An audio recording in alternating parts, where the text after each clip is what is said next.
Welcome back to the show, everybody. The show about the show. Hey. So let's do a recap about the last episode, because I watched it back through. It's all in the editing program.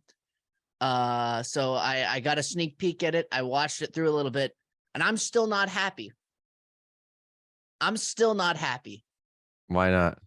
Because, okay, so the arguments presented better. There were a few times where I just and I'm talking about me. I'm talking about me here.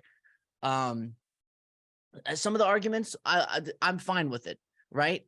But my main problems is I felt a little bit bad going after that guy in the comments. You know, it's like doing that stuff. Sometimes it comes off as sometimes a little bit petty. You know what I mean? Going after someone who's obviously people will read the comment, even if they disagree with what's in the video. I'm sure, I'd hope at least, unless they are a Tim Pool watcher, I think most people would read through that and would be like, what is this? This is incoherent. Possibly even Tim Pool fans would possibly read through that and think, what is this? And so I hate the idea of it being a cheap blow. You know what I mean? Because the guy, obviously the comment wasn't good. So it was a cheap blow, and doing that kind of stuff. It's it was fun. It was for the purpose of entertainment. The guy's anonymous, so that part of it, it feels fine. But at the same time, there was something where I was watching it back and I was like, I don't know how this comes across. That was my first qualm with it.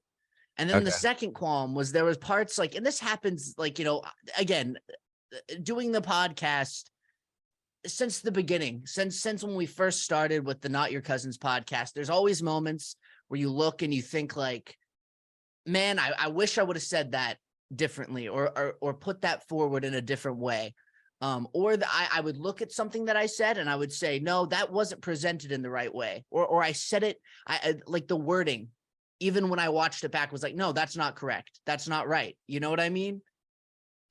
So I still don't like it. I still don't like it. Okay. Well, do you think you'd like any podcast that you've done? Because you're saying it's just a systemic thing. You record something and you wish you did it differently. So is this specific to this one? I think it's I think it's an improvement. It was probably because we don't often have political conversations, right? And we usually don't talk about political figures. You know what I mean? So I think a certain type of the kind of just the bits and stuff like that, you know?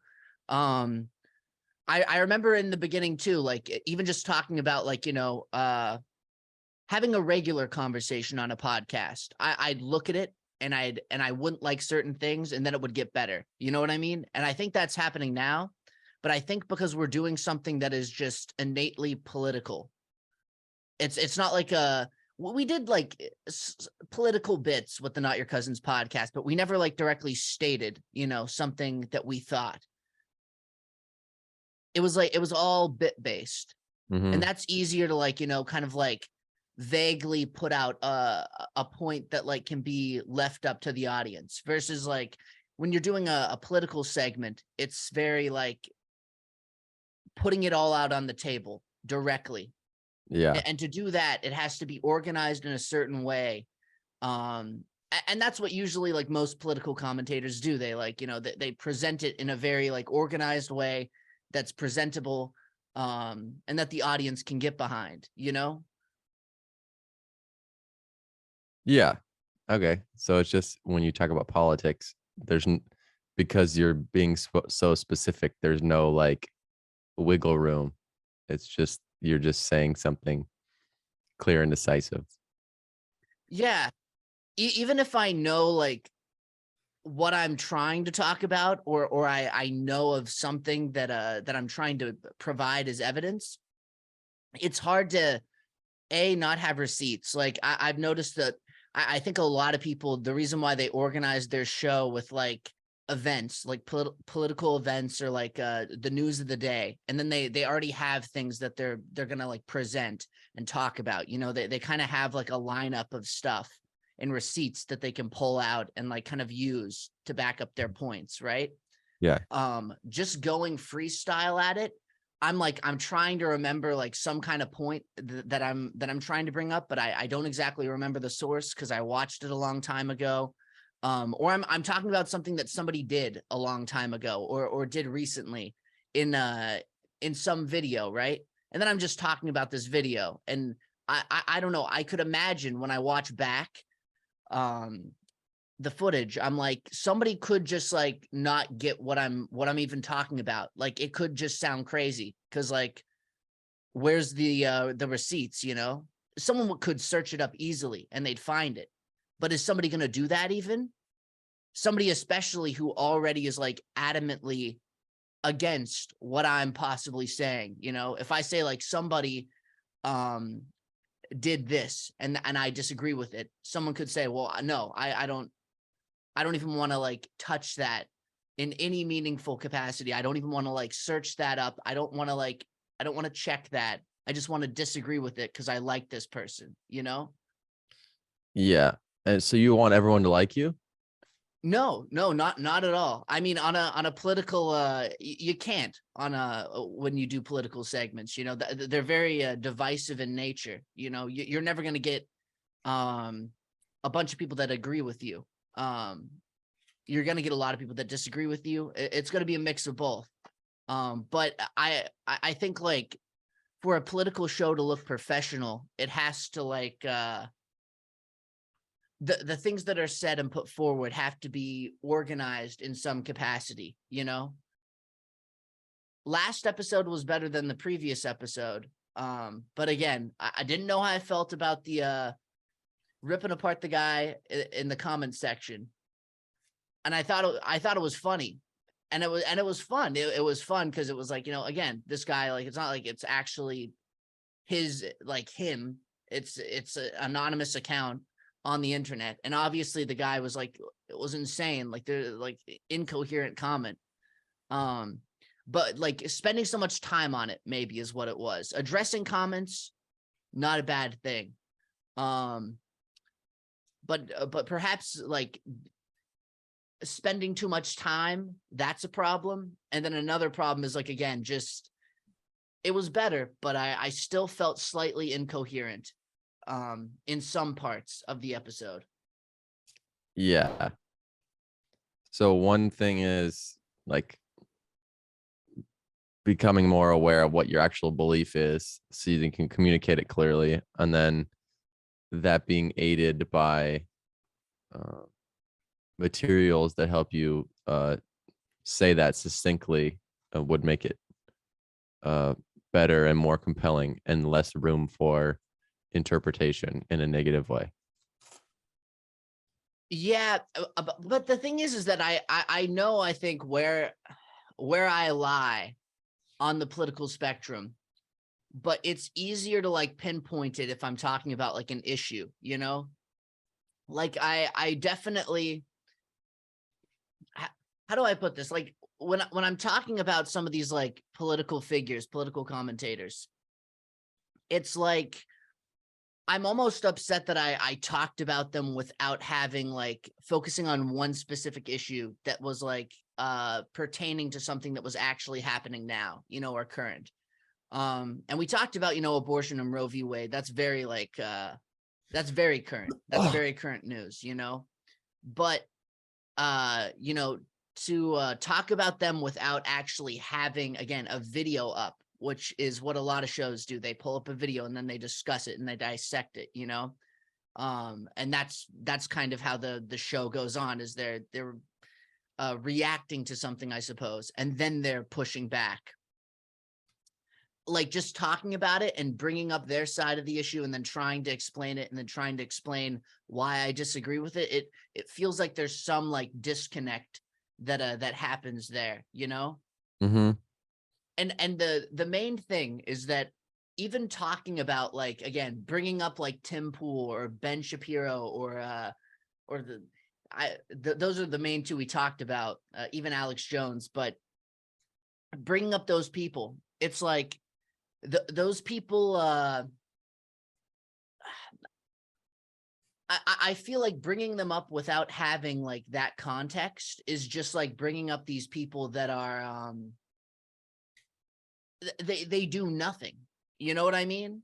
And a lot of like, again, a lot of political commentators, you could say, same problem, you know, even on the left. But there's this thing where like they do nothing, you know what I mean, except for just tell people something or misinform somebody. Other than that, they have no effect on anything, even though they think they do. It's like this like perceived somehow that their opinion matters, or they're the educated ones, or they somehow have the insight, even if they're just grifting, or even if they just make up shit, you know. They look at something and they pull up maybe even some studies that aren't even confirmed, you know. That's a super common one. They pull up things that haven't been confirmed, and then sometimes it comes back to bite them, and they just don't even cover it. Okay, so you're doing it. So you're doing it again. I think. I mean, I think but you're just that's like, explaining something super vaguely. I don't know what you're talking about. I mean, do you know? So, do you know? Have you watched many like when you watch like political shows? Have you ever seen them like pull up sometimes like just some like article or some study? Sometimes Okay, it's an article with a study in it. sure. Those studies aren't even like confirmed sometimes. So like someone could do a study, but if it's not confirmed by other studies, then that study just it's not even a fully confirmed fact yet. Mm-hmm.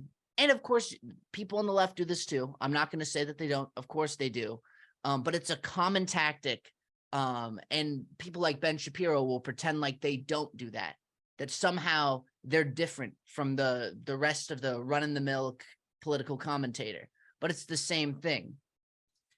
Does that make sense? That's like that's the bottom thing that I'm trying to say. So bringing them up without like the context of an event, it's just bringing them up in conversation. Do you know what I mean? Somebody who doesn't even have that, like, it's not talking about like a politician or somebody who actually has like more sway in the system, or a big business interest, or talking about somebody like that. It's talking about a commentator, without the context of what they're saying about something. Just bringing somebody up, and it's just saying like you're only just talking about the person and not about the issues. To some extent, yeah. And I don't know, maybe it's the I think as like more people like get more probably get better at doing like political shows, it's easier to bring them up with the right context. Mm-hmm. And people make fun of each other too. I mean, I that's pretty normal as well. I've made fun of them before in conversation, you know, like just off the show, people that I know. It's like, you know, these guys are clowns. They just are. Like I'm not even gonna provide any context for that, because they are. If you really like them, I'm sorry, but these are clown people. You know, you can point to lots of people that are clowns, but they are. They have no sway. They do nothing except for create a show that you can watch. And we do the same thing, but you know, regardless, at least I'd rather have a show that actually is good and has some kind of information or educational purpose. If there's going to be a political show, I want it to be like I want it to have an educational substance to it, and not just be like a grift, B just plain just false information, and C just hiding behind some ideology that keeps things the same, doesn't acknowledge the problems that people are actually having in their life, and just puts forward no solution at all, and just mixes together some like concoction of an idea that has no substance. You know, addressing problems as opposed to having a rigid belief system that they're trying to argue for. Yeah. And the tactic that they use is very, again, it's brewing a concoction that has no substance to it. And oftentimes presents a problem behind a problem. So they say like this is going to be a problem, or this thing is going to be catastrophic, or we need to protect this. Rather than acknowledging someone's problems and the problems that they're having actively right now and providing a solution. They're basically it's like a copium salesman. Like copium is like I actually should probably explain this. That's like kind of like a Twitch term, but it's like when you're coping, right?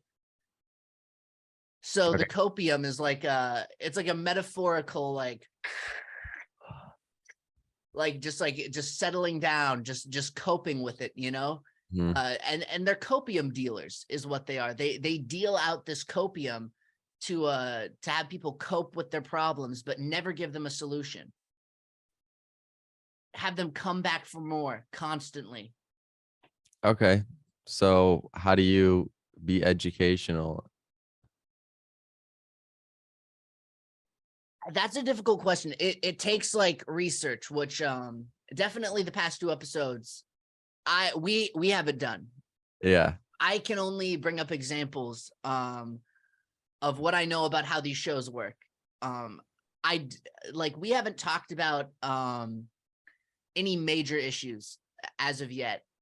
We did almost talk about we vaguely touched on like those figures and their opinions on things and disagreements and things, but I think the closest to an event where articles would be important to cite would be we talked about, what did we talk about the last episode? It was at the end. The Brittany Griner thing. Yeah. That's like the first event we've actually touched on. Well, back in the night. Oh, you got him up. You got him up. You got Ben Shapiro up. Okay, so let's just watch. Can you go onto his YouTube and I think you'll have if you go to his shorts, we can probably address some of his shorter content. All right. I'm actually gonna log into our YouTube account here that we use for the channel. That way it just a little bit more organized. Plus, I don't want that in my search history, you know. That's pretty disgusting stuff. Okay, so let's see here. Let me share the screen. How's that? Can you see? Yeah, I can see that.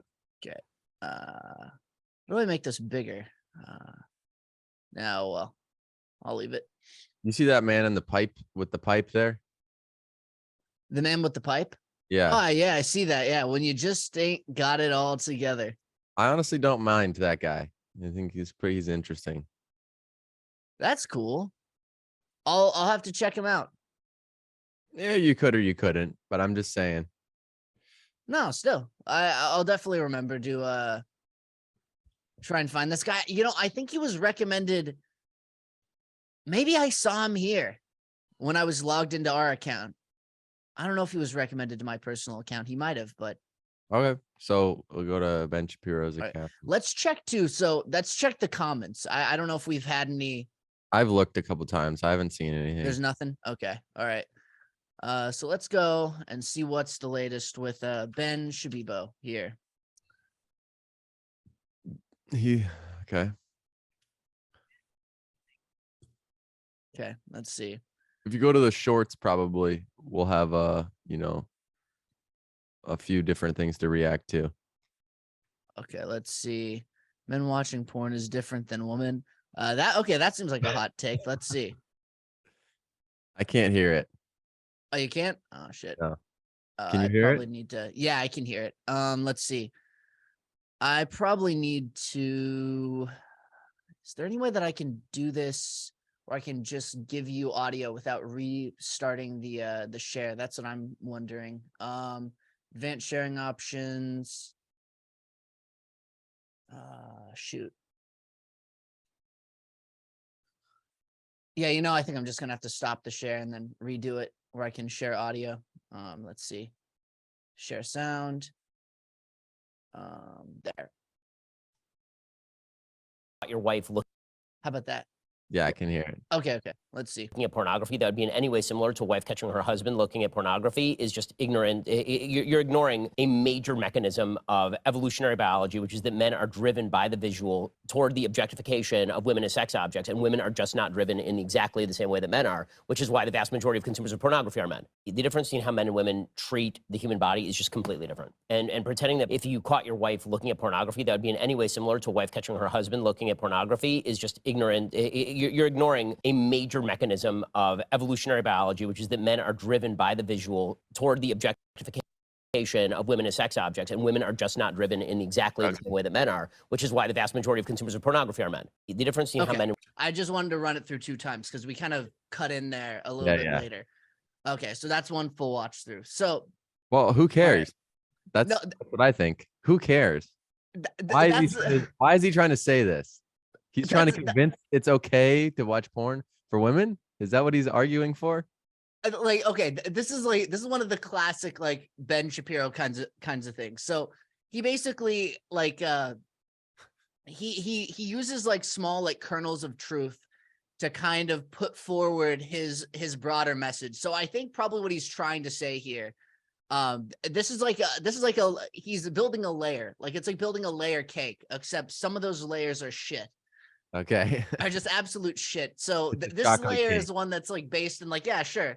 I'm sure like I don't know the statistic. I don't know what he's referencing here, that a majority of porn watchers are men. I'd believe that, sure. And yeah, he's not wrong. There are like differences between men and women, but then he's trying to like come up and say that like somehow like men watching porn is bad, because he's obviously not pro porn. He's had other like videos where he talks about that he thinks it's bad, and he uses like kernels of truth. Like, can there be too much porn watching? Yes, that can be bad. Just like anything, you can overuse something. But his whole basis is trying to say like men and women are different. Is that what he's trying to say? Yeah, well, that's one of his backing points to the final point that like porn bad basically is he tries to lead up to like, men and women are different. Men are probably more likely to get addicted to porn. Porn therefore does something different to men's brains. And therefore porn is bad, and therefore we shouldn't support the sex industry. And then he builds on, and it just keeps on going. And just sneaking a little kernels of like, okay, true.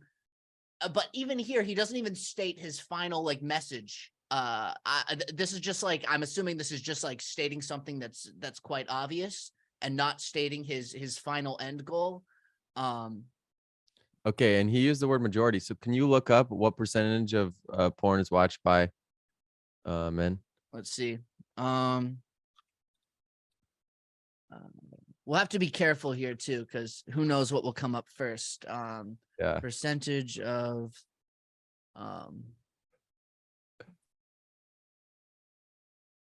men and women. Let's see. But there are massive gender differences in the consumption of porn. What is this though? .org, that's good. Oh damn. Okay, we hit our 10-minute mark. Real quickly, how many women watch porn? How prevalent is pornography? Which one do we go with here? I mean, the top one, you can see it just says men are 4 times more likely than women to report having watched pornography in the last month. Okay, so, yeah, and they have some age groups here too. In the past month, looks like a 4 to 1 though. Yeah. So yeah, I mean, 70 to 80% men. I'd believe that. I mean, that's what I already assumed. Like, but again, like, so stating that obvious point like, again, without like maybe we should watch perhaps a longer video of his, because I don't know if these shorts are just going to be stating something really obvious and not the conclusion. Let's try a couple more. But okay, let's try the Joseph next Bruno, one. the dean of students at Francis W. Parker School. I had like our LGBTQ plus health center come in. They were passing around butt plugs and dildos to my students, talking about queer sex, using lube versus using spit. Meet Joe Bruno, Dean of Students at the prestigious Francis W. Parker Private School in Chicago, which happens to charge $40,000 per student. They're just like passing around dildos, butt plugs. The kids are just playing with them. They're like, how does this butt plug work? How do we do, like, how does this work? That's a really like cool part of my job. Wow. I mean, they teach them about lube. They teach them about spit. Joseph Bruno goes on to talk about how the kids pass around dildos and butt plugs. I kid you not. Joseph Bruno, the dean. Okay. So I'm curious about this because he's done this before. Ben Shapiro has done this before. It's like, okay, first of all, we should look into that instance, that specific instance, because this is a first-hand account. Is the first thing. It's a first-hand account. He does this all the time, basically to like say that like again he's using all this like a first-hand account or one instance of something happening, and he piles it up so that he can say that sex education is bad. Now, this is an extreme example. I'm not going to say that's not an extreme example. Like, that's crazy what that guy was saying. Like that's insane. That's not what sex education is. But Ben Shapiro hates sex education. Why is that? Because it's a part of his like it's a very like it's built into his like conservative stance to say that like no sex bad. The parents should just teach the kids, which hasn't worked. If it's not in the school system, if it's not like built in at some point into the school system, we've all had sex education, at least like in this area. It's just a regular part of schooling. Eventually it happens. Now they're not passing around fucking butt plugs and shit and throwing that around the classroom, but like, it's also used to say that like teaching again him and others like him don't want any sort of like LGBTQ plus education put into the system at all. They don't want it taught about. They don't want books that show like same sex couples on the front of it, even though like the most crazy thing is that they're the real perverted ones by thinking like, there's two women on this book. I can't believe this. But then if there's opposite sex couple on the front of the book and it's like, oh, and they had a happy family, they're like, oh, that's fine. But then once there's like two women on the cover, they're, oh my God. Oh, I can't believe there's two women on this cover. What are they trying to do? Something sexual on there? They basically have that extreme ramp up. And this is what they use. They use like these exact like first-hand accounts. We'll have to find that. We'll have to find that when he's doing the build, because it's just anecdotal at this point. Exactly. No, these are just shorts of him like basically like talking about a small little account. Okay, but that's wild. That's just wild. Just the whole thing is wild, regardless of what he thinks. The whole thing is wild. It's also important to keep in mind, again, we should so let's watch this through again and do a search about this specific instance, because something else that that was often like misreported on was there was, for instance, I don't know if you've heard of this, but there was reports of cat litter being put in schools so that children could pretend like they were animals, cats. Oh yeah. And they put the litter box in the bathroom and like now they don't use the toilets anymore. Completely false. What the cat litter was for actually shootings. When shootings happen, it was used to stop bleeding. There was a teacher. If you watch the full clip, the teacher explains later on that now they keep cat litter because shootings happen so often. They keep it in the schools. They keep it supplied. Someone cut it before she got to the final point and just said, they're putting cat litter in schools now. and then they use that to say, oh no, they're allowing them to go to the bathroom in litter boxes and identify as cats. So Crazy. again, really important to make sure that like this isn't like this individual isn't talking about God knows what, you know, in this short clip that he's edited down. So let's see where this happens. Dean of Students at Francis W. Parker School. Okay, Francis W. Parker School. Let's.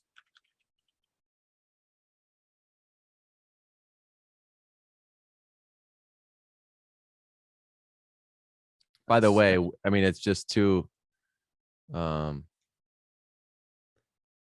just very aggressive. It is very aggressive. That's why I'm wondering, like, And the two must be a very videos niche are about story. sex. So I don't know if he's on a sex kind of binge or if a lot of his content is about sex. I don't know. Yeah, it's a common theme with Ben Shapiro. Like, this is kind of like it's just me joking around, but I really think that Ben Shapiro, although claiming to be the most like, you know, like just like, you know, very like, oh no, I'm not a sexual person at all. I think he's the most perverted fuck ever.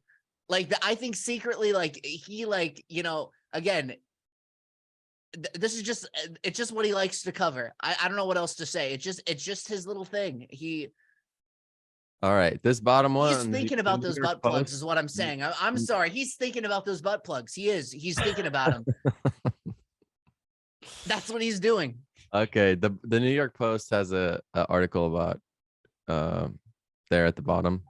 Let's see. All these other ones aren't necessarily about the incident. Yeah, hit officers affinity group. Okay, yeah, those are all different. Oh, let's see. This one is Chicago Sun-Times, Chicago private school defends LGBTQ sex ed, tightens security after right-wing viral video. Okay. See, this is another thing. We don't see the other components. Apparently there's some right-wing viral video. And again, Ben doesn't realize it, but he does play into this. He plays into this sometimes, like, you know, you get some psychopaths who come out, and then you have like threats of violence. Is I'm assuming that's why they had to tighten security, was possible violence against the LGBTQ, you know, individuals that were at this school possibly. But let's see. Okay, New York Post, elite Chicago prep school. Dean brags about kids handling sex toys in class. Brags. Let's see. Dean of students at an elite film bragging about kids playing with dildos and butt plugs in class. I mean, dildos and butt plugs don't necessarily mean they're having queer sex. No, that too, and it doesn't even say what the what age. That's another thing that I don't think Ben mentioned. Did he? He might have mentioned it in there, but No. Center came and said they were passing around butt plugs and dildos in a classroom while I'm sitting there. Everyone said 14 minimum age. Okay, as 14. High schoolers. They're just like passing around dildos and butt plugs. The kids are just playing with them. He said of high schoolers. They're like, how do we do? Like, okay, that's exactly what's it said in the video. Video. In the clip secretly filmed in a coffee shop, Bruno confirmed that he had not told trustees about the sex toy lessons, insisting he felt no need to because they would find it wonderful. Okay, so this is another thing. So apparently he did not tell the trustees. That's the first thing. This is let's see. Okay. We kind of cut out at a inconvenient time there, but we can get back into it. So that's, again, this is something that like Ben Shapiro doesn't mention in the video. And I don't think he would. We're talking here about one person. It doesn't mention if like this was told to you know, the trustees, which apparently it says in here that it wasn't told. The trustees didn't know about this. It didn't say if the staff knew. It didn't say anything other than like this one person was talking about this at a coffee shop. Yeah. It's one person. Yep. One person. Okay. That's a really cool part about my job. Again, this was all in the video. I don't have to worry about stuff like that. He was recorded as bragging about how he had so much freedom and so much money to do stuff at the school. So Bruno refused to answer questions when Project Veritas chief James O'Keefe confronted him outside the school door, with the guerrilla journalist loudly calling out in front of the kids, "Sir, anal butt plugs and toys?" In front of the kids. Okay, this is getting like, this is a mess of a situation now. Like, okay. However, just as Bruno predicted, the school stood by him, blaming the far-right activist group for having twisted an example of its inclusive LGBTQ plus affirming and comprehensive approach to sex education. So then the crazy thing is that then you have this other group that goes to the school. Project Veritas, which is this guy, the leader, James O'Keefe. Apparently they're known for deceptively edited videos and undercover operations. Basically, they go and do interviews trying to discredit mainstream media organizations and progressive groups. I think I've heard of them before. I can't remember who was behind the editing of the cat litter clip. I can't remember the name of the I think it was an individual who did that one, but I can't be 100% certain. However, the crazy thing is, if you look here, "Sir, anal butt plugs and toys?" ? Loudly calling out in front of the kids, just as psychopathic. It's like, okay, if you didn't like that that the sex education program was happening in this way, first of all, let me say this: why are you going to go to the school and start shouting that exact thing in front of the children? It just shows the lack of any care for what happened. Yeah. The only reason like why a lot of these groups are upset is just because of this. Just because of the name. They don't like the fact that LGBTQ plus is being included in the sexual education program, which it should be. People are going to be a part of this group, and they need to have sex education just as much as straight people do. Everyone needs to have sex education. Everyone needs to have sex education, but this is insanity. And because this title is attached to it, they're gonna jump on this. So, I mean, me personally, this is relatively a crazy thing to do, is to bring sex toys as a part of a high school sex education, which usually it's done, in 5th grade. So is this new thing people are trying to do now? I would call into question, I would be interested in having some sort of public sex education talking about these sort of items, because traditionally in the younger sex education, it's not there. And I think oftentimes it's a taboo subject and just nobody knows about it. But just to do it without asking, I think is insanity. And I just think it's crazy. Yeah, no. And again, it's my problem with what Ben Shapiro does is that he takes like one instance and he tries to use it for his overall agenda, which is he doesn't want to see anything that is even associated with LGBTQ plus at all in school systems. He doesn't want to see anything there. He's talked about it again with books. Doesn't like books that have same-sex couples on it. Thinks Disney is somehow trying to turn kids gay or something like that. Using this as like fuel to the fire to basically create an agenda that like this is that sex education is bad, or somehow that there's like some perversion that's attached to allowing again, allowing the LGBTQ plus community to be talked about in schools, to normalize same-sex couples by allowing just books, just a simple book, nothing sexual about the book. It's just like any other children's book that have a man and a woman on there. It's the same thing. But my problem is that using things like this and layering them, and then using that to say something completely different, Let's get there, dude. Let's get there. Because me personally, I don't have any idea why LGBTQ would be even involved in this. I mean, what's the sex education? How is it different besides just having an inclusive instructor that would mention,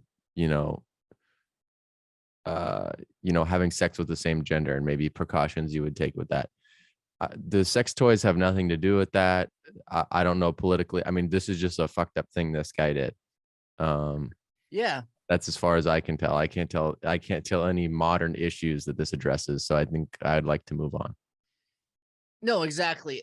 Basically, Ben Shapiro is pretending that only, like, he's basically trying to say, like, oh, only gay people use dildos and butt plugs is basically his. That's what he's trying. That's what he's trying to say. And I think ultimately, again, I just want to say this. I think Ben Shapiro, I think he's thinking about those butt plugs and he's thinking about those dildos. And that's all I'm going to say on that. That's all I'm going to say.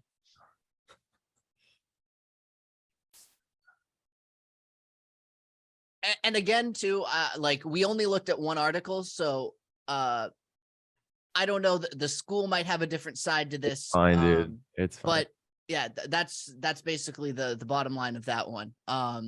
We can try another one of these too. Again, these shorts, I think, like, the fact that he doesn't get down to his what he's trying to say about the issue. He's basically just looking at an issue and being like, oh my God, I can't believe this is happening. And then it stops. And then he looks at a different thing and says, oh my God, I can't believe this is happening. And then it cuts. That's what it seems like these shorts are built to do.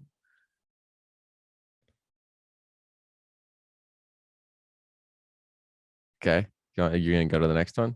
Okay. We'll check out another. You're going to have to restart because I can't hear this. Okay, gotcha. All right. Man, I wish on these shorts there was a way to rewind, but you We'll can't. just skip that one. I mean, just look for one with the interesting title. We don't have to go through everyone. All right. This is Russell Brand. Oh, are we off his page now? Oh, we are. We're completely off Okay, his but you have to page. restart the stream so I can hear this shit, dude. Oh, damn. Ah, that's right. I forgot about that. Okay. Let's see here. Share screen. Share sound. There we go. Okay. We need to find. People are saying that it could be Bebo. essential. There we go. Now we need to find his channel. There we go. Well, back in the Does he have any like short videos? Let's see. See, Yeah. look, you can tell, like, his reactionary like titles, they're just off the charts. Got a Joe Biden's LGBT crusade is only beginning. Yeah. Okay, scroll down.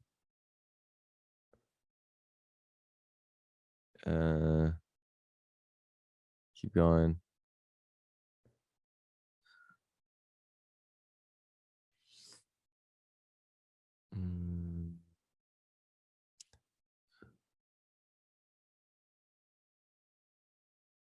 We could see Disney is losing the culture war.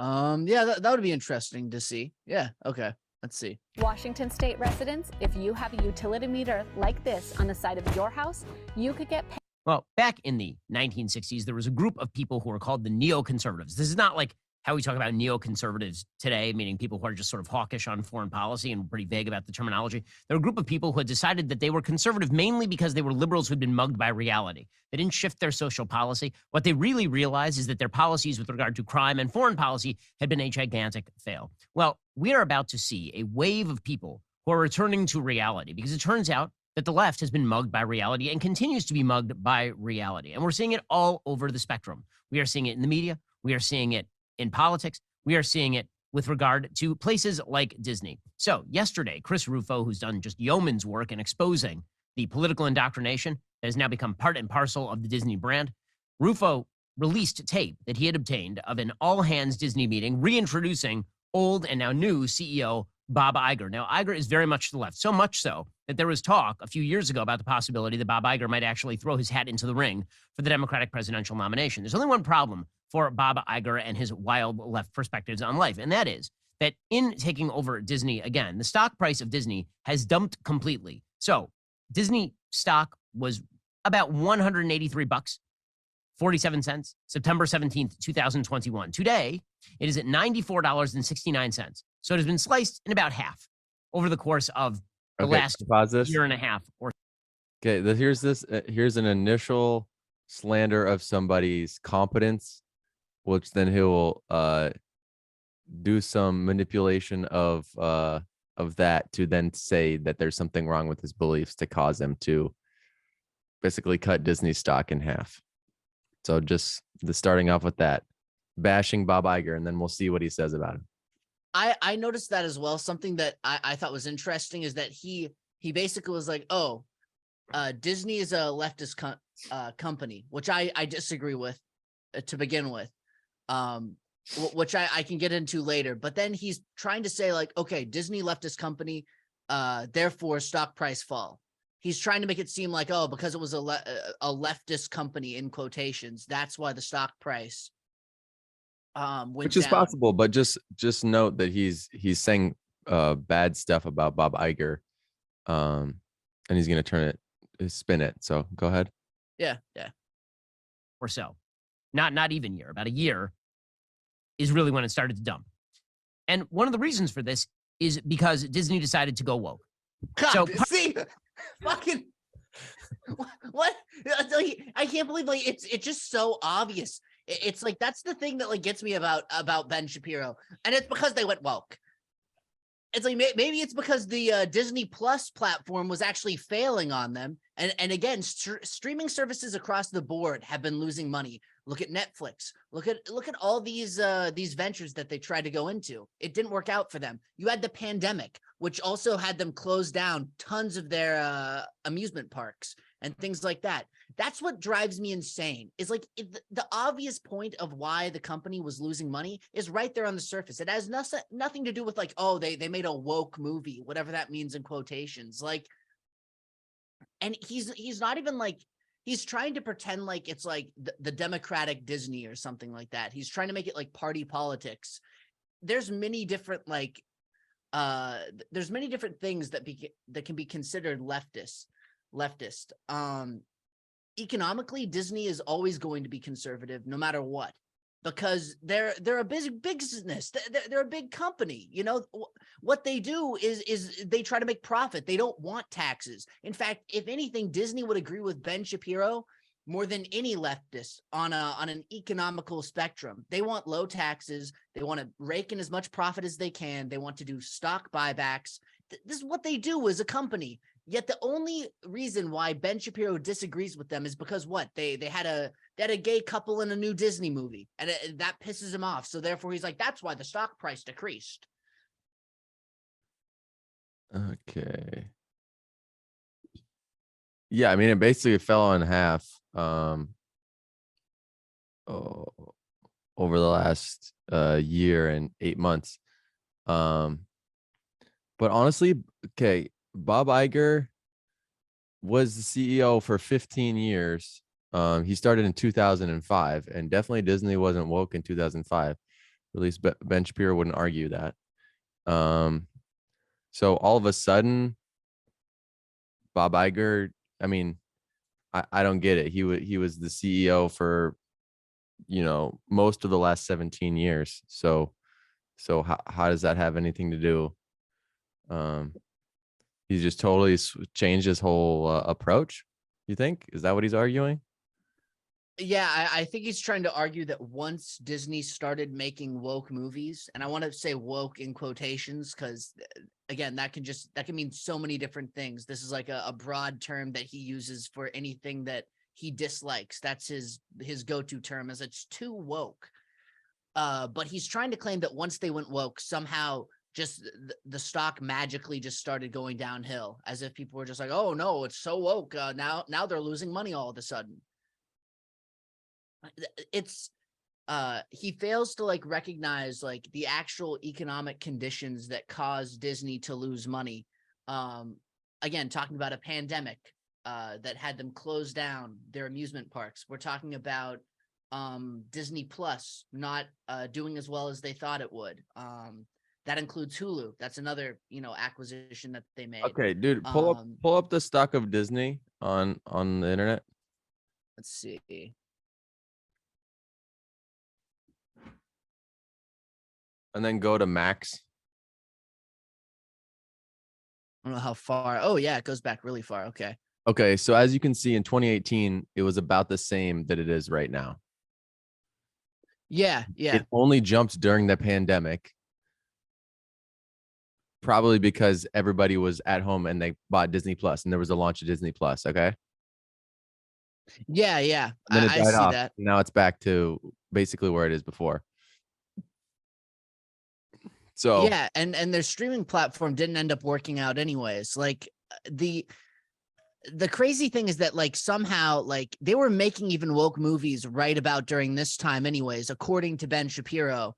It's not like they just started making them this year, it's not like it just movies, because in the thumbnail there was the Buzz Lightyear movie and there was a couple others. So I'm curious to see what evidence he has here. But we can see, it's kind of a relative jump and then drop to a. No, exactly. And all like people don't understand that like the stock market itself collapsed during this period of time. Like if you look at any other company, like let's look at the S&P 500.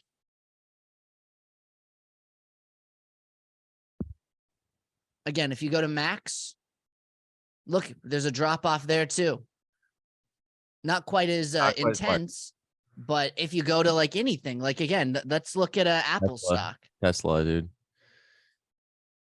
Tesla too. That's another good one. But again, everyone has a drop off here. Disney's was more intense, but again, everyone is struggling during this period of time. Go to again, Tesla. Tesla stock. And again, look, big dip. Oh, I guess Tesla went woke. Just kidding. Elon Musk is apparently a Republican now. Like, just ridiculous. Like, I think, what I think. I think that Elon really dropped off on Tesla when he became a conservative on Twitter. We're never gonna get through this video if we just okay. I gotta say it though. It just the hypocrisy is extremely hilarious to me. Okay, like, we've only gotten a minute into an 11-minute video, and okay, I know, but you got to do the little bit, where you go like, oh look, and now he started becoming a Republican in this year, and he bought Twitter, freedom of speech. Oh, look at that! Oh, he almost does a comeback. Oh, and it just comes crashing all the way down. I can't believe this, Jim. It looks like the conservatism has plagued this company. Oh my God, I can't believe it. Anyways, we'll continue. I can't help it. It's the only way to contend with this brain rot. It's like it helps, like it keeps me alive. It keeps my brain somewhat functioning. All right, go ahead. Okay, here we go. Part of this has to do with the dynamics of streaming and the fact that as the economy starts to slow down and people spend less money on entertainment and people go back to work, that they are picking up less streaming services, sure. But that does not explain why Disney has disproportionately been slapped directly across the chops by the American public. The reason for that is because Disney has made clear that its priorities are not your priorities. Now, there is no bigger old Disney fan than I. I am an enormous old Disney fan. And we owned all the tapes growing up. We used to listen in my house. I shared a room with 3 of my siblings, and my parents, to put us to sleep, would put on like a small cassette tape of the music from Beauty and the Beast, like every single night. The goal was to fall asleep before you hit the Gaston song where he sings about killing the beast. Right, that was the goal. But we were huge Disney fans. And that meant that the biggest treat in the world when I was a kid was mom and dad take us out of school and they take us to Disney. And that was like the best thing. And then when I became an adult and I had kids of my own, we became Disney annual pass members over in California. And then when we moved to Florida, one of the big draws was, okay, we still have Disneyland 2.5 hours away, which is awesome. That's just fantastic. And again, I love all the old Disney product. I love the music. I love the movies. Like this is one of the great American companies of all time, Disney. But it became clear over the past few years that they were now attempting to inject woke politics into what they were doing. Okay, you know what? I just got to say this. You know, I think that Ben Shapiro he wants to go back to the Walt Disney, the beginning times. You know, I think he really is a fan of that Walt Disney guy. You know, back when the CEO of Disney used to just support the Nazi Party in Germany. That Walt Disney. All right. We should just go back to that time, Ben. How about that? You know, it used to be so good back in the day. Yeah, okay, fine. You want to go back there? Like, god damn. Old Disney, yeah. Old Okay. Disney. I want to see what examples he has. He hasn't given us any examples. We'll see. I have a feeling of they're gonna just be very like very like look at this movie. It's just gonna be wokeness in the movie. But okay, we'll continue. Particularly with regard to LGBT issues. And just a few months ago, Chris Rufo revealed an all hands Disney meeting in which people were openly bragging about injecting a quote unquote not at all secret gay agenda into Disney content. And that followed hard on Disney injecting itself directly into politics in Florida for no apparent reason. Florida passed a bill that was designed to prevent the sexual indoctrination of children under the age of 8. The media immediately labeled it the quote-unquote don't say gay bill, but that, of course, is not what the bill says. The bill says you're not allowed to teach sexual orientation or gender identity to children under the age of 8. That is what the bill says. Okay. I know what bill he's talking about, and that is a misrepresentation of what the bill is. It is not simply a don't teach sex education to kids under the age of 8 years old. Like there's the bill itself is so much longer. Simplifying it to that little tagline is not the same. Okay. It's the same thing with I just want to make this comparison real quick. It's the same exact thing with the voting rights bill that a lot of conservative states passed, where they took away some polling stations. They said you can't have food or water in lines when you're waiting to go and vote. And the lines, again, in these states are really long because they don't have mail-in ballots. So these people go and they stand 5 hours in a line waiting to vote. They can't have food and water now. They also, made you carry an ID in some areas, which not everyone has a driver's license. In this country, we do not have state-issued ID cards that you can take. So for some of them, they're like, okay, bring a valid ID, photo ID. This is all part of the same bill, dude. What do you? Passport. This is all part of the same thing. No, it's not part of the same thing. I'm making a comparison where like what they said is that it's a voter security act. Oh, okay. So they said like, okay, we're not taking away voting rights. No, it just says that you have to have a valid ID when you go to vote. But in that, they failed to recognize that they threw in all this other garbage that makes it harder and harder to vote, getting rid of polling stations. You can't have food or water in line, like all these little things that they just tag onto it, except they do a flat line like this is all it is. Yeah. There's nothing else to it. Okay. So Good. yeah, I just want to make that comparison. But all right, we'll keep going. It's designed to prevent the indoctrination of kids into left-wing sexual values while they are very, very small children. And Disney originally had nothing to say about this. And then the media did what they usually do. They started calling up Disney and trying to pressure Disney because they recognize that the top executives at Disney are Democrats, and they recognize that a huge base of the Disney creatives are Democrats, and they recognize that a huge percentage of Disney employees are either gay or straight who are in favor of same-sex marriage, for example, and are all like sexually liberal, at least in their value system. And so they pushed Disney, and Disney caved. And Disney decided that they were going to inject themselves directly into politics, and they came out swinging against Governor Ron DeSantis and the Republican legislature, condemning the bill. And this prompted Governor DeSantis and the Republican legislature to say, well, hold up a second. You guys have special tax districts. You have special tax giveaways. You don't get to inject yourself into state politics and basically try to stump against the political party in power for your own benefit, while at the same time expect us to continue granting you all sorts of largesse. That's not something that we are willing to do. Now, something here too is that I actually, the one good thing that came out of this, the one good thing is that back when they built Disney World, which is in Florida, it was considered it was a non-taxable piece of property, because basically at the time Walt Disney made a deal with the Florida government that basically said this is like its own state, its own country. Isn't that crazy? Yeah, that is Completely crazy. wacky. So they had tax exemption status, a tax exemption status in Florida. And that was taken away recently. And they reevaluated all that stuff, which is good. Disney should pay tax. That's something that I believe in. And it looks like Florida did as well, but only because Disney disagreed with something that the government did. That's the only reason why that happened. And that to me is the most insane thing. But they issued a public statement about it. I don't know if they issued a public statement. I That's know what- that they that's what did Ben end up. said. I mean, so like, who is Disney? Like Bob Iger said he didn't like this, or I just see. think I don't know Disney who did Ben it. is talking about. Like, I don't even know when he says like the company tried to interject, again and intervene against the bill. I don't even know what he means when he tries to say that.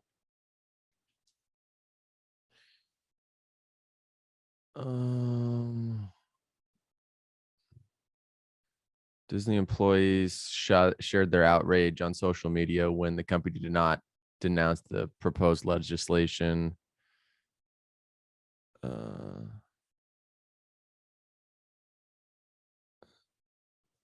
Yeah, I guess there was some expectation from people in Florida for Disney to be against the bill. So they didn't do that. People are upset. And That's interesting, because so he's claiming that Disney, the company itself, right, came out and said, we do not support this bill. It sounds like it was the employees. I yeah, could be wrong, but I mean, the employees who make decisions. yeah. Still, it's much different than the company as a whole.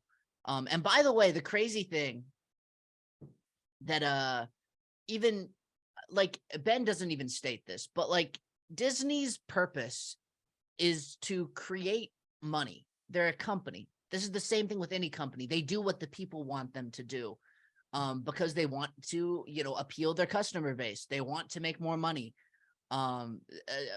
Companies, they don't care about like social issues as a whole operation. Certain people in the company can have, have political, have their own political ideology, of course. But like, if you talk about the board as a whole, they don't care. They would do something against their own like political ideology rather than lose money and see the stock tank. That it's their ultimate goal as a company as a whole. Ben Shapiro doesn't even state that, is the crazy thing. They're looking at their customer base and they're saying, what can we do to appeal to them and not upset them?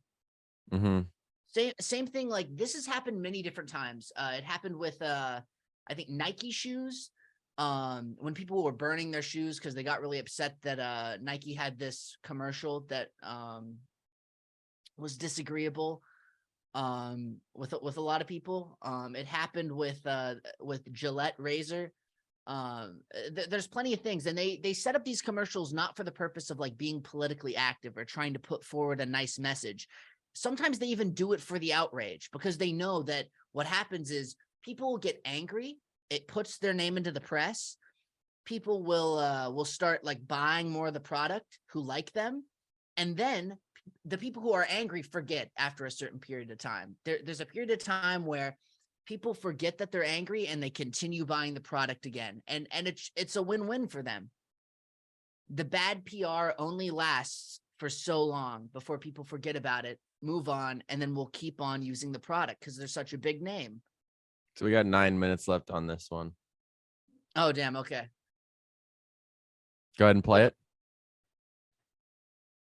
Now, you can make the argument that Governor DeSantis shouldn't have done that. You can make the argument that the Republican legislature should have left it alone, that basically corporations get to say whatever they want without any sort of consequence. There's only one problem with that. If that rule only applies with regard to the right, then all the corporations will be left wing. And that is precisely what's been occurring over the course of the last 10 or 15 years. If you had said 15 years ago, the biggest corporations in America would be reflecting the most wild left social policies, everybody would have laughed at you. These were capitalistic corporations. Why exactly would they betray their audience that way? Not only that, many of these corporations were headed up by people who were business savvy and tended to be kind of conservative. So why would they do all of that? And the answer is that we had a wild asymmetry in terms of who was pressuring these major companies. The left was pressuring these companies. These companies were responding to the left, and the right was not answering in any way, shape, or form. Well, now the right has responded. And one thing that has happened is that not only have people like me and my family essentially disassociated from Disney, and we are not annual pass holders at Disneyland anymore. We used to subscribe to Disney Plus. We do not subscribe to Disney Plus anymore. That is not where my kids watch their entertainment because, frankly, I don't trust Disney with my kids. Okay, I want to go back to what he said there, saying, "Oh, I can't believe all these corporations are going woke. They're going woke." Ben, that's because economically, the left ideology that you're talking about economically is exactly the same as your economic policy. It's exactly the same. And because you know that, because you're such a fucking grifter, you know what you have to do is you have to make these dumb little like social than wedges. Like I talked about this last episode. It's a wedge issue. It's creating a wedge issue because you know that you're exactly like the Democrats. You're just like them when it comes to economic policy. You know that. You're pro-corporate too, except you don't like that, again, he has a very like specific religious ideology that enforces his political ideology. So that's part of it. I'm not saying that he's completely lying when he says that he doesn't support gay marriage or he doesn't like that this film has a gay couple in it. I'm not going to pretend like he's lying about everything. He certainly is paid by groups that enforce some of his beliefs, like with global warming and things like that. But the thing that gets me is that he creates these wedge issues, and plenty of other, commentators do this too. They create a wedge issue culturally and pretend like there's this big bad guy and that there's the big evil, leftist agenda that are infecting the companies so that people don't look at, maybe even economic policy. Like these Disney isn't like, isn't a friend to like everybody on the left, isn't just like, oh, the big friendly, big corporation. They're just trying to make money. And Ben's falling right into the trap. Whether he knowingly is doing it or not, I can't say. But he definitely, he's the exact same as every single cookie cutter conservative commentator.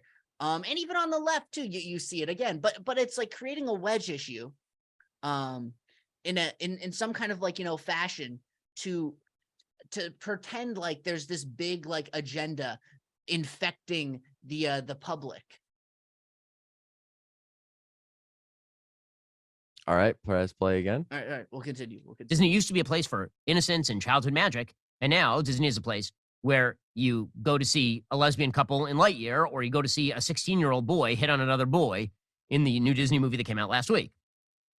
Well, unsurprisingly, there are a lot of parents who feel about this stuff the way that I feel about this stuff, the way my wife feels about this stuff. And so Disney has been taking it absolutely on the chin, which necessitated that Bob Chapek, who'd been the sort of interim director, he'd been brought in to replace Iger when Iger stepped down. He has now been ousted, and Iger is back. So Iger did an all-hands meeting. And in this all-hands meeting, he said, it's time to quiet things down and move back to political neutrality. Now, do I trust that Disney's actually going to do this? Do I trust that Disney isn't going to continue to inject its politics into what it does? I don't think they're going to stop. I think they're going to continue to inject the politics. I think they're going to do it in slightly more subtle fashion. I think they're going to try to raise a few less hackles because, after all, doing it very publicly and very openly is what has brought about this state of affairs for Disney financially. Okay.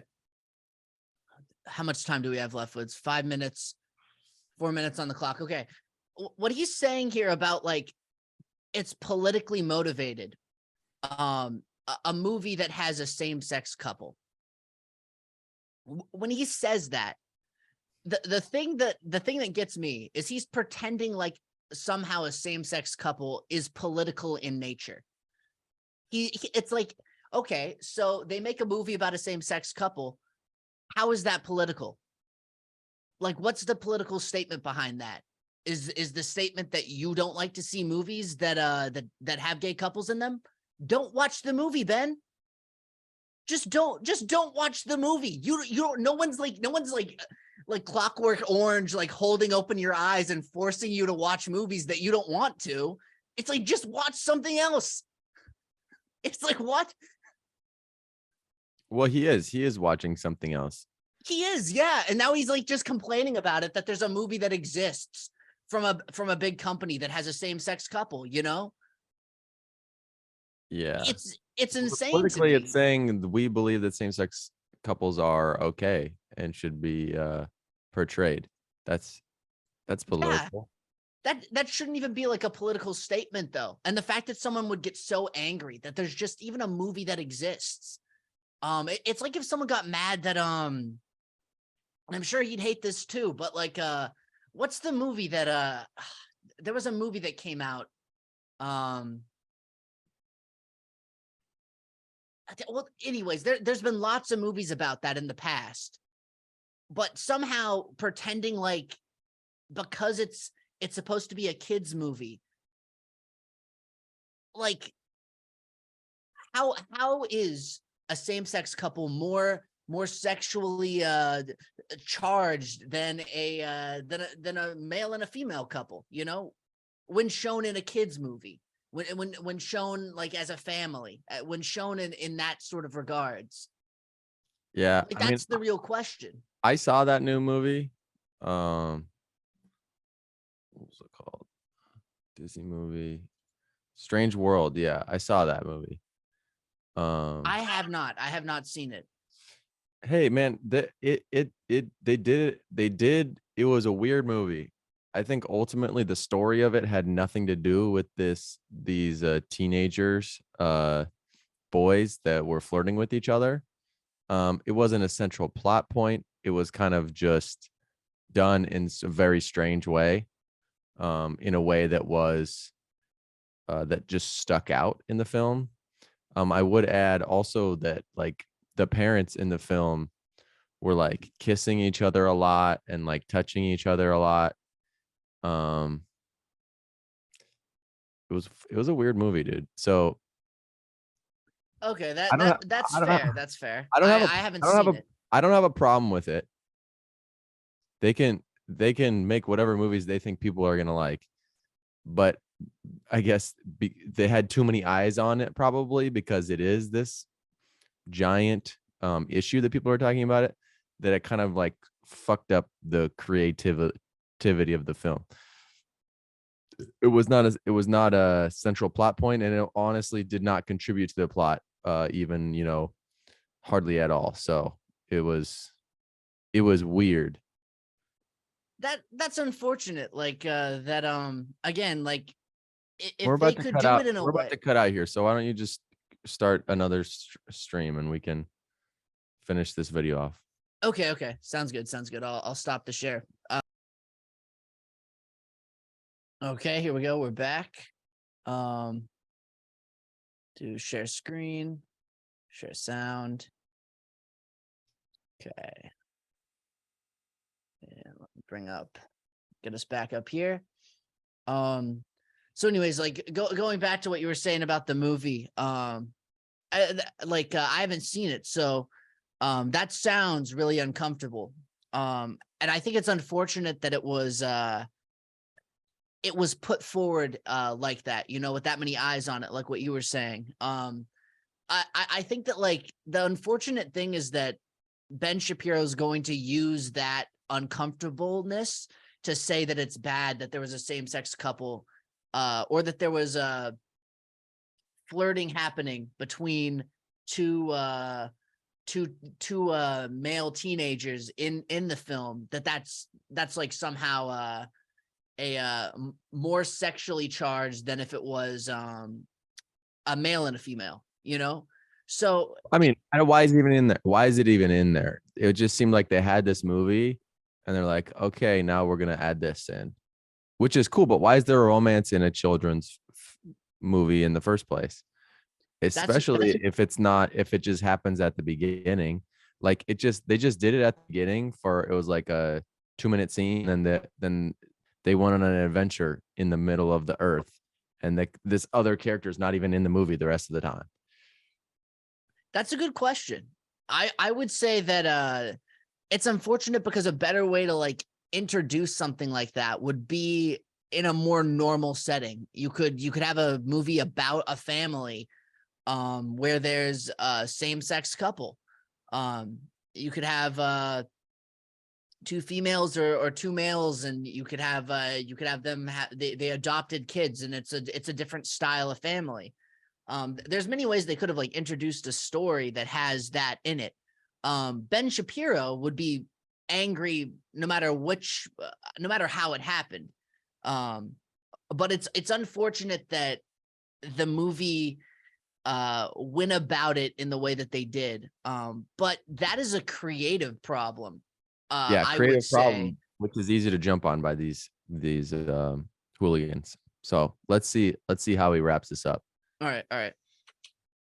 But the fact that Disney is feeling the pressure. So there was the guy Bob Iger, right? Yeah. He was CEO from 2005 to 2020. Then they got this new guy in 2020.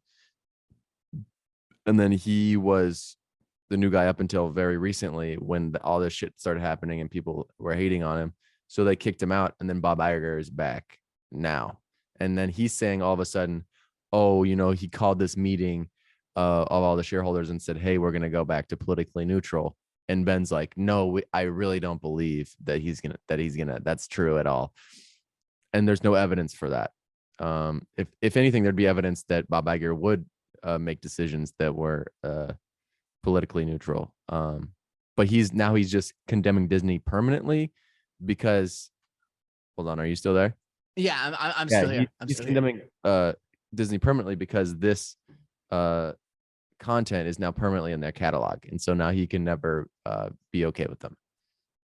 Yeah. I think like it's one of those things where he's gonna be proven wrong regardless, because again, Disney wants to it doesn't want to stay Disney, in that. Disney, they made a mistake to the people that pay for their content, so they're gonna course correct regardless of what this guy says. Yeah, they're gonna try to do it in a way that doesn't piss off anybody. That's what they're gonna try to do. They're gonna go silent mode basically and drift and just hide below the surface. And Ben's gonna be wrong, and he'll probably forget. Just like again, what happens with every single other company, they do something, they get into the limelight by being a little bit provocative, and then they submerge back down. Ben forgets about it. He orders a subscription again.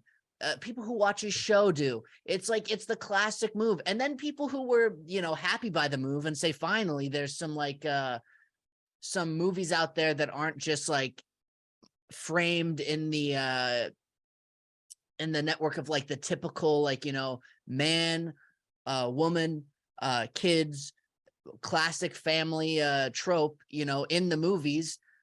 You make them happy, but then you submerge again, and then no one remembers anything. And that momentary boost that you had, you probably got more people to sign up for the service too. And then the people who didn't sign up or canceled, they'll just reorder. And now all of a sudden you have even more people who have the service than you did to begin with. It's the perfect it's the classic move.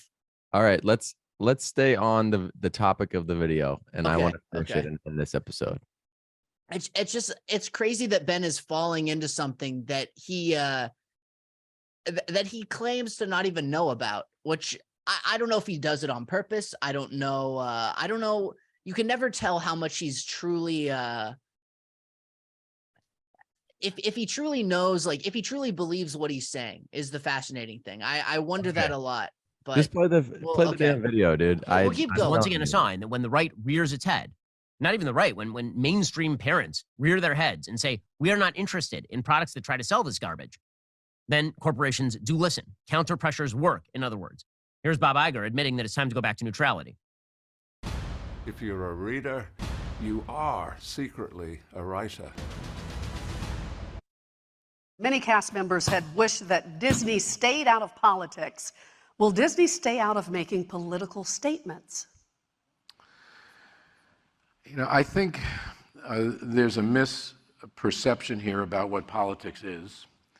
And I think that some of the subjects that have proven to be controversial as it relates to Disney have been branded political, and I don't necessarily believe they are. I don't think when you are telling stories and attempting to be a good citizen of the world, that that's political.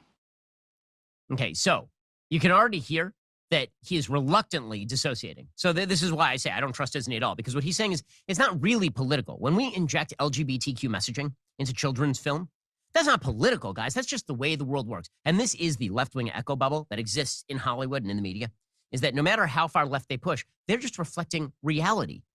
That's why you're evil. Right? This is why the typical imbalance in politics has been that the right has suggested that the left is wrong, and the left has suggested that the right is evil, because the right says, we have an opinion about a thing, and you have an opinion about a thing, and we think your opinion is wrong. And the left has said, we reflect the facts, we reflect the world, and you oppose the facts and the world, and therefore you are evil and you are bigoted. You can hear. Again, the crazy thing to me is just don't watch the movie, Ben. Don't show the movie to your kids. If you're like again, you're a conservative religious family, okay, fine. Don't watch the movie. Don't show it to your kids. Like how does it matter? He thinks that people watching the movie is going to fuck up little kids' lives, so he's arguing for what he believes in. The crazy thing, like I hope that like Ben, I hope none of his kids like end up turning out gay or something, because man, like imagine living in that like hell. Imagine that, like that would be a terrible upbringing. Like I think it's like it's insane to me that like he's so afraid of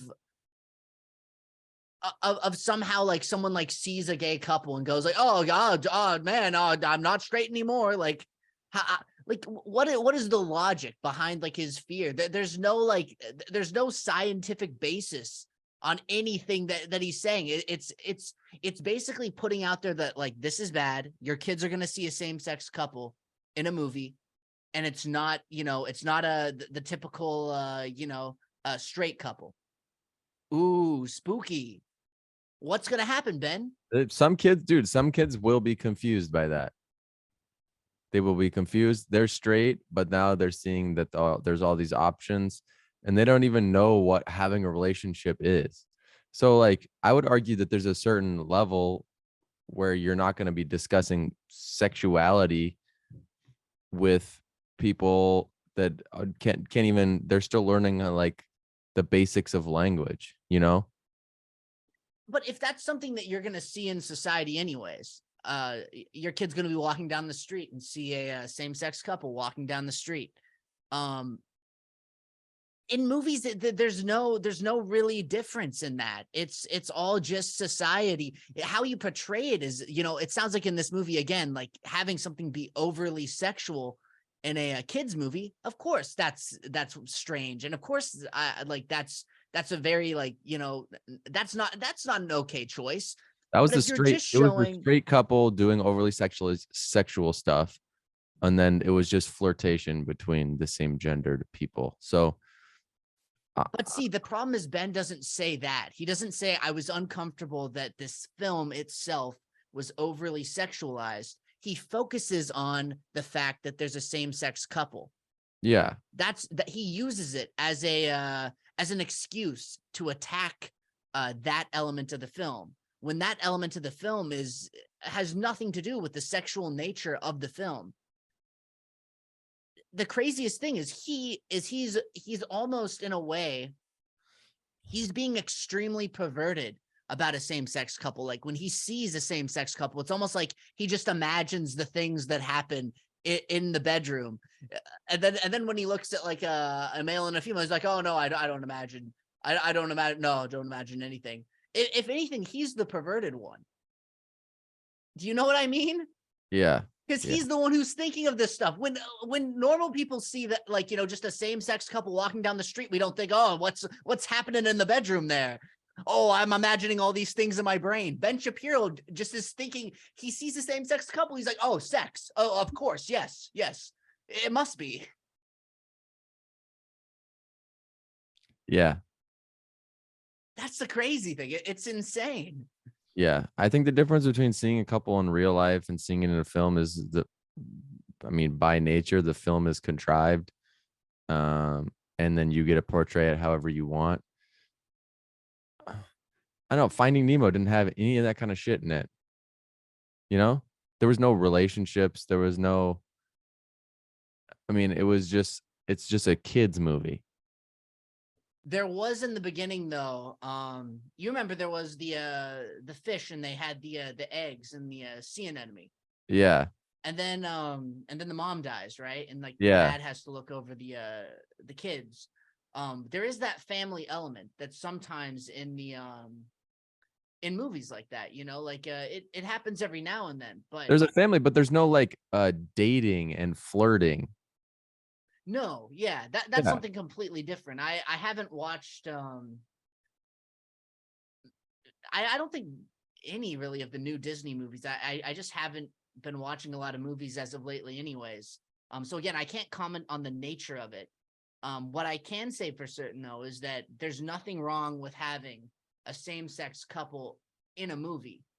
The problem with these new movies, it sounds like, is that they're over-sexualized, which is something completely different than whatever couple you're portraying or whatever family you're portraying in the movie itself.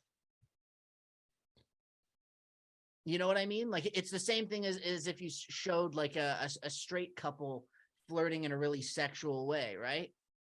It would still be weird in that Yeah. movie because it's a kid's movie and there's something overly sexual happening in the film.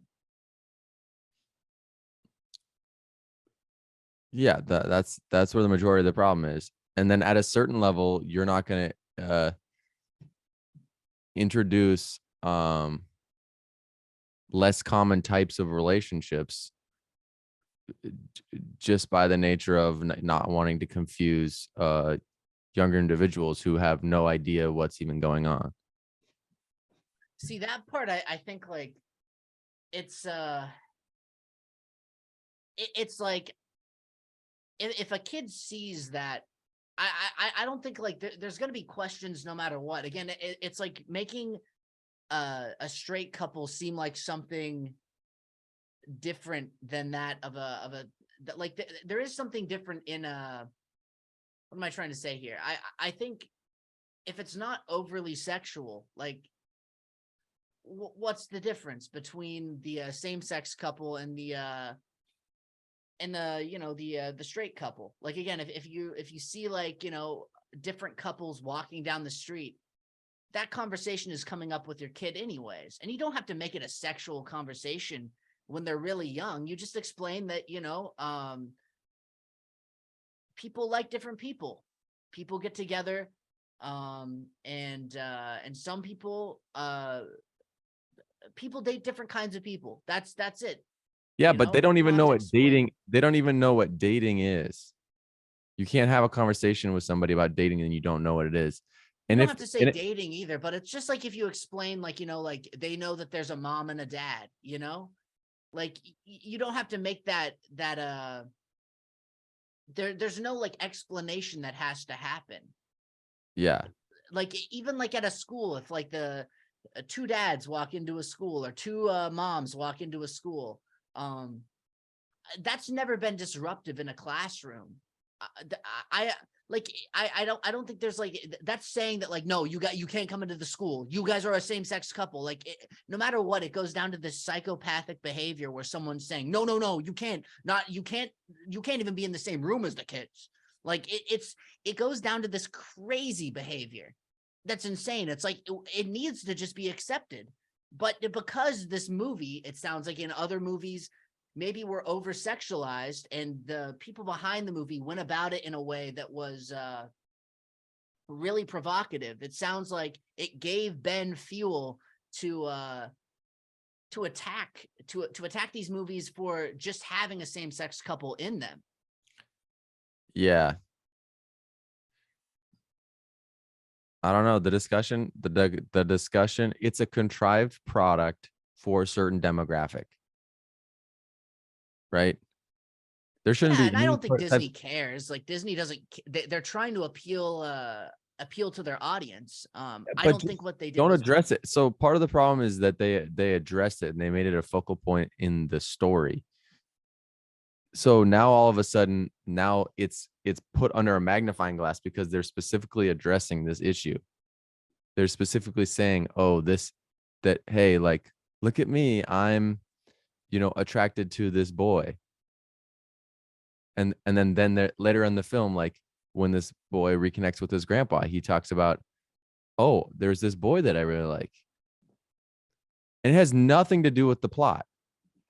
And so now that's just adding to this confusion of like, now this kid's watching this film and it's about, going in the center of the earth. And what the hell does the sexuality have to do with this journey and this overall theme of this film about connectivity and just life in general? So they're forcing in this thing and they're adding confusion. I don't think a conversation like that should be brought into this conversation of this film, because there shouldn't be dating in a children's film. Yeah, see, that's a different argument. Like that's I don't think there's anything wrong with saying that film was over sexual and there was a flirting that happened in the movie that just came out of nowhere in a kid's film and it was weird and uncomfortable. That's fine. But basing it on the couple being two boys versus not, a boy and a girl, that is where I have a problem, because what Ben Shapiro and many others do is they take that, oh, this was uncomfortable. We can obviously see that some people were uncomfortable with this. Let's turn it into being about the two boys in the movie, rather than, if it was a boy and a girl, I bet you anything this would not come up. Ben Shapiro would not talk about it. That would be it. I so know that, like, it's there's a reason why he layers it like that. He doesn't make it about the flirting that happened. I'll get better at explaining it, but like there is a certain level of comprehension that is necessary. There's a certain age limit that somebody has to get to in order to have a discussion about sexual orientation with them. And I think that limit is at the upper threshold of what the demographic for these films are. And so just saying that, we could talk to a 6-year-old about being gay. I don't think that they have an advanced usage of the language enough to even comprehend that, or even consider what that might mean necessarily. Because I mean, being attracted to the opposite gender doesn't happen until during puberty, honestly, and maybe a little bit before that. But like, I don't know, they can see gay people on the street, but why are we adding this why is there sexuality in films at all? That's basically what I'm getting. Why is there flirtation? Why is like, that's just ridiculous. Yeah, I agree. I think like the If you're gonna flirtation. if you're gonna say the same point again, I'd like to finish the video. I don't know if you're gonna say something different than you just had said. You'd said it twice already. No, I'm just trying to say, like, if we're going to show same-sex couples, I mean, if we're going to show straight couples on the cover of a book in a family, then same-sex couples should be shown as well, because it's implying that there's something sexual about a same-sex couple that isn't there between a straight couple, if that makes sense. It's implying an innate sexualization. It's being weird. Like Ben's being weird when he's saying that, like, the same-sex couple, there's something sexual about that. He's saying that. What I'm trying to say is it's just as sexual as a same-sex couple. The distinction, if you have straight couples in a book, same-sex This is couples, the same there's point, nothing dude. more You've already sexual said about it. you already said this. I know. That's just like that's like the baseline that all I'm saying is like, if we don't, I if get we it. argue Are for you gonna no, say it again? no, what I'm gonna say is that if the argument is that we shouldn't have couples at all in books, that's a different thing. Is I that got what you're saying? You're saying that like relationships like portrayed in like children's media and books and things like that, that should be completely like off limits? Yeah, at a certain age. I mean, younger Okay. than 10 for sure. Okay, that's as long as it's across the board, because again, I think the main thing is like that's a conversation that I'm willing to have, as long as it's, again, it's got to be across the board, you know, it's got to be treated equally, and not with the implication again of like some extra sexual element to someone else's relationship versus, you know, another person's. But yeah, we can Yeah, continue. I think part of what it runs into is because it's so common to see straight couples, that doesn't necessitate a conversation about it because it is commonplace. But then the conversation does get raised when explaining gay couples because it is less common and therefore must be explained verbally as opposed to being absorbed naturally through observation.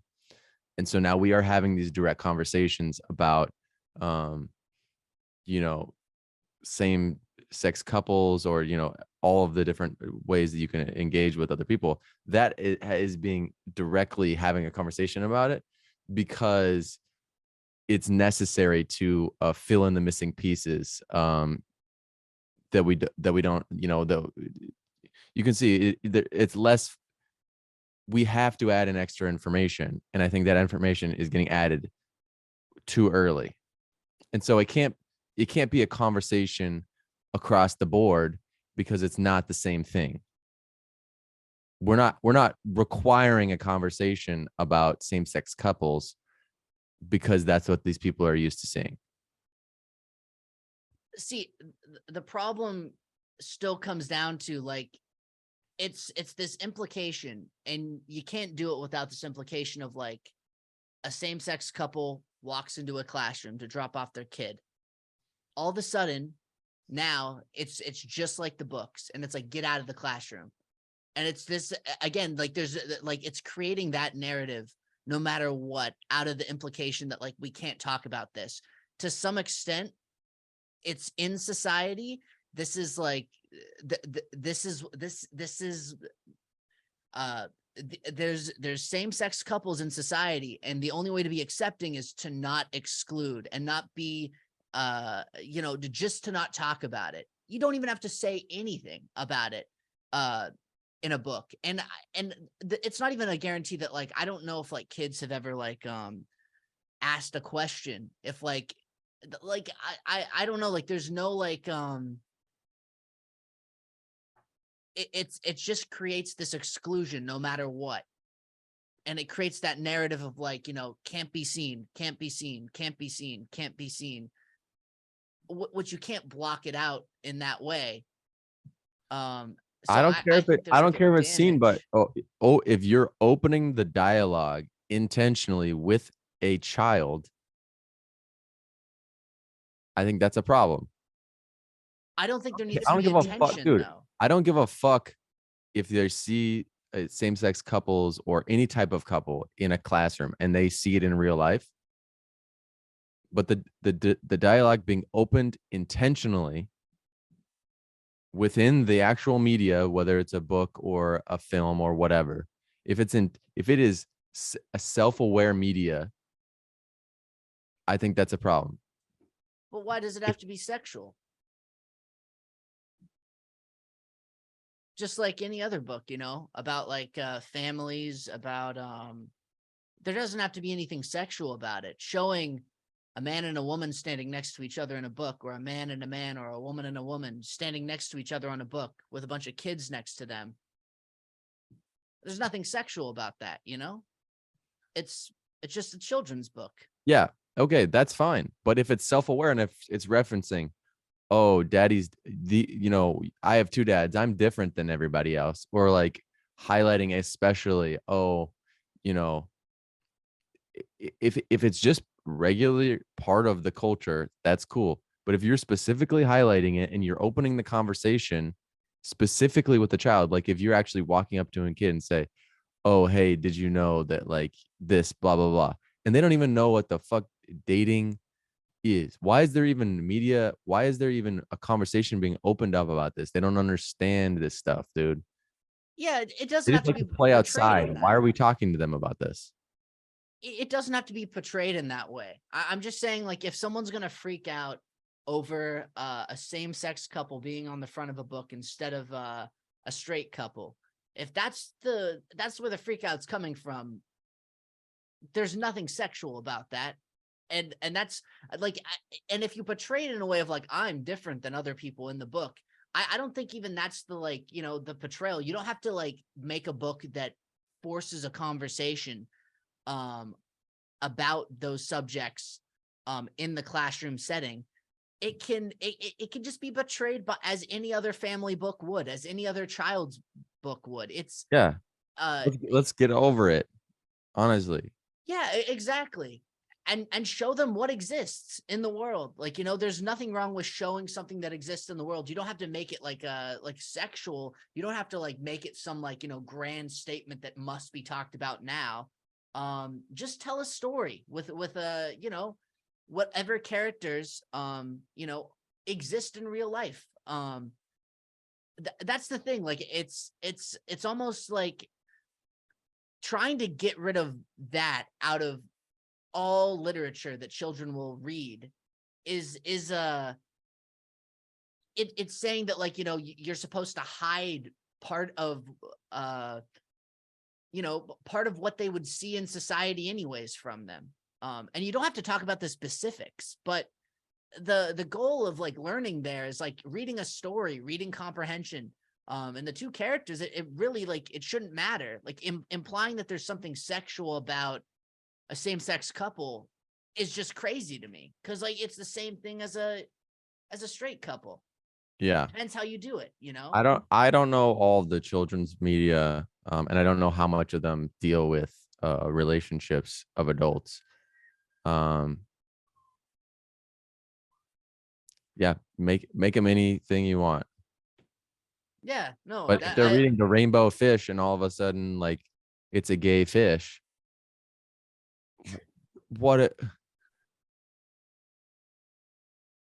it's a children's story. Why are they okay? Maybe they're a gay fish and they adopted a baby fish and it's a zebra fish, and that's cool. Go ahead if that's telling the story that you want to share with kids, and it has like actual a moral of the story, and it's compelling. Yes. If it's just in there just to be in there,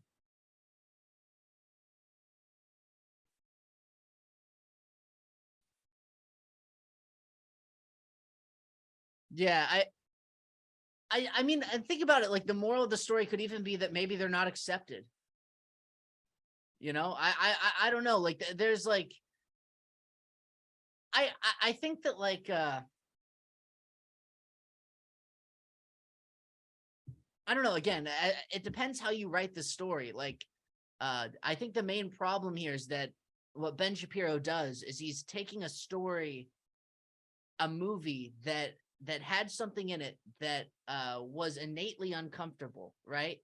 And then shifting it to the same-sex couple and making people associate that with why the film was uncomfortable. When the film, if it didn't have that sexual connotation and it showed, two boys that were dating or something, and it was integral to the plot, and that's it, that's all that it was, there'd be nothing wrong with the film.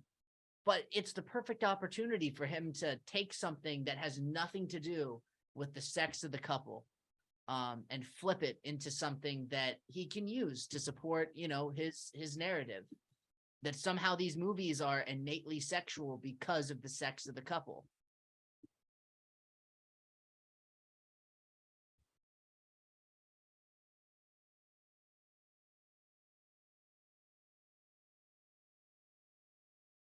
Wait, are you still there? Mm-hmm. Oh, nice. Okay, that's good. That's good. Okay. I don't want to start another one of these. We got 8 minutes left. Okay, okay. Yeah, a lot of time has gone by. We got a little bit carried away. Should we finish? Sure. Yeah. Vivo? Okay. Hear okay, that sort of we'll finish language the video. from Bob Iger, and you can hear the deep sigh when asked if they're going to get out of politics. But even Bob Iger understands market necessities. So he was asked about the situation in Florida, and he says, "Yeah, we kind of regret that we put our foot in that water. The alligator bit it off." Bob, have you given any thoughts on how to tackle the Reedy Creek situation in Florida? No. I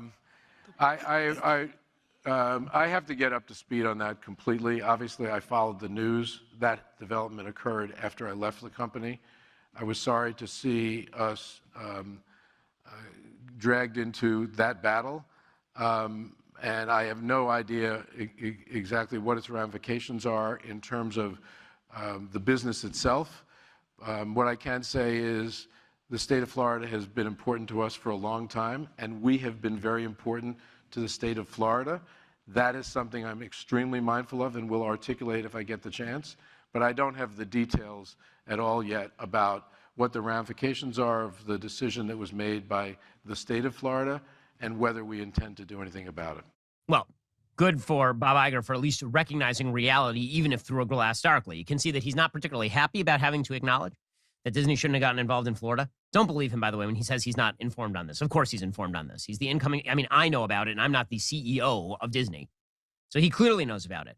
But again, reality is a 2x4, and it clocked Mickey Mouse across the head. Bob Iger didn't stop there. He was asked specifically about the so-called Don't Say Gay bill, and once again, he sort of punted. All right, another virtual question. What is your stance on the Don't Say Gay situation? Well, first of all, our LGBTQ employees are very important to us, and we care deeply about them. That is a given. We also, when you tell stories, it's a delicate balance. You're talking to an audience, but it's also important to listen to an audience. It's important to have respect for the people that you're serving, that you're trying to reach, and not have disdain for it. Not have disdain for them. Wow. It seems as though the message is actually getting in. Now, again, it's a message that Bob Iger and Disney don't want to receive, but they're beginning to receive it. And the left is going to continue to receive these messages. As they run directly off the rails over and over and over socially, people are going to deliver that message over and over and over if there are interest groups, if there are parents, if there are citizens who are willing to stand up and just say, no, we're not going to consume the product that you are using in order to inject politics into my children. We're just not going to do that. What's amazing is that, to me, what's really amazing is that he pretends like there's this this large group of people, this massive group that were so angry about this. Ben's pretending like Disney is like some like, oh, they didn't want to change. They didn't want to change. It's like, it's a company, Ben. It's a company. Do you know what companies do? They try to make money. He should know this as like the ultra capitalist cucklord himself. He should know this. He should know that, like, and I'm sure he does too. This is something he knows, that Disney isn't like a political entity. It's a company, and they do what they always do: try to make money. They put those they make movies that try to appeal to their audience. Even if they were trying to appeal to a left-leaning audience, they're doing that for profit. Now they're going back to the center because, again, they're trying to make profit. Now they're trying to duck their head underwater, let it all smooth over so that people like Ben Shapiro get appeased, and the people who are happy with the movies, they stay subscribed to the service. It's all a, you know, it's how the train moves. It's Yep. There's only 30 seconds left. There is. We'll play them If you out, do I that, guess. corporations will listen. Alrighty, guys, the rest of the show is continuing right now. It's so dumb. It's a ploy. It's such a ploy. Like, he thinks that, like, the company listened. The company doesn't care. Disney doesn't care. They just want your money. But I don't know. Yep, he's riding the same train that Disney is, dude. It's a business. So he's a weaselly voiced business. It'd be nice if we could say shit and make millions of dollars. So That would be nice. Yeah. That it would be that would be nice. As long as we're not taking money from like big oil or anything like that. That would probably go against my my social conscience, but yep. Where do you draw the line, dude? that's a good question. Where do you draw the line? I'm not gonna lie, it would be hard to pass up, you know, like going from two people not making anything to like a sponsor comes along, your first sponsor, let's say. I always wonder like how picky could I let myself be before I'd think like, oh, you know, that's a lot of money, or oh, this first paycheck, you know, that's a hard one. Yep. What agenda are we gonna push where people would want to pay us money? That's a good question. I don't know. Yeah, that just sell out. I'm ready. I'll push any agenda. I just need the script. Just somebody give me. Yeah. Someone can, love and respect. How about that? Do something and nice respect. to somebody. Stop being so obsessed with yourself. How about that? That's a good message. I like that. I like that. I wish there was a company that would or some group, I don't know, with capital that would that's what they paid us to do. Just spread love and respect for other people. I like, can we just have that sponsorship? We can get that sponsorship if we're really sharp. We can do it. Let's do it. Let's do it. Sharp and compelling, and maybe we'll just sound repetitive, but that's fine. Just seriously, just be nice to somebody. Like, try that. Try being nice to somebody. Yeah. I like that message. I like that I like that outro. That's a good one. Ending on a good spot. All right. We'll talk to you guys later. If you got to this part of the video, comment. George Soros is innocently guilty. All right. We'll see you next time. All right. See you next time.